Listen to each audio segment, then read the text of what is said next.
May mga bagong pangalan na pinalutang ang Kamara kaugnay ng mga nakatanggap umano ng confidential funds ng DepEd sa ilalim ng pamumuno ni Vice President Sara Duterte.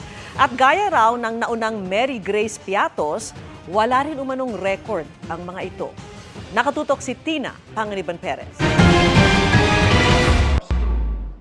Amoy Liu, Fernan Amoy, Jog de Asin. Ilan lang daw ito sa mga pangalang nakatanggap ng confidential funds ng Department of Education noong panahon ng pamumuno ni Vice President Sara Duterte.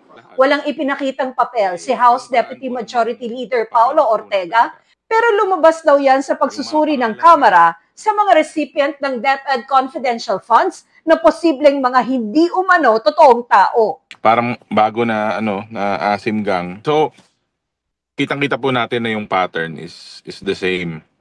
Pareha po yung sitwasyon nung Mary Grace Piatos, si Miggy Mango, si Jay Camote, saka yung mga iba pong pangalan. Tulad ng mga ibang nauna nang nadiskubreng pangalan, wala umanong record sa mga ito sa PSA. 677 po ang wala pong records. Dadami talaga yan kasi it's hindi 1,000 plus po yan eh. Sa DepEd na lang 400 plus out of 700. So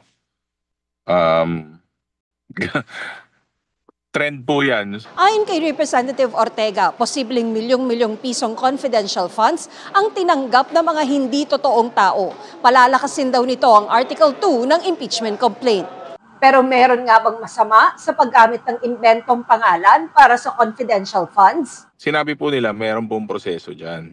Sabi ko nga po, meron namang proseso pala. Di dapat, madali nilang masagot yan. Saka sabi nga nila, pag confidential agents, confidential na mga tao, hindi po pwedeng pangalan na lang. Kailangan po, meron pong meron pong backup, meron pong trail kung sino po yung totoong tao. Hinamon din na Malacanang si Vice President Sara Duterte na sagutin ang issue. Yes, we believe that VP Sara has the obligation to tell something about this, to tell something about these discoveries.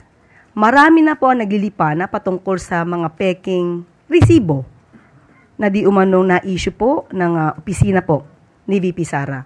Sinusubukan pa ng GMA Integrated News na makuha ang panig ni Vice President Duterte.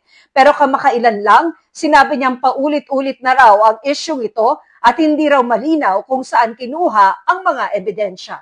Para sa GMA Integrated News, Tina Panganiban Perez, nakatutok 24 oras.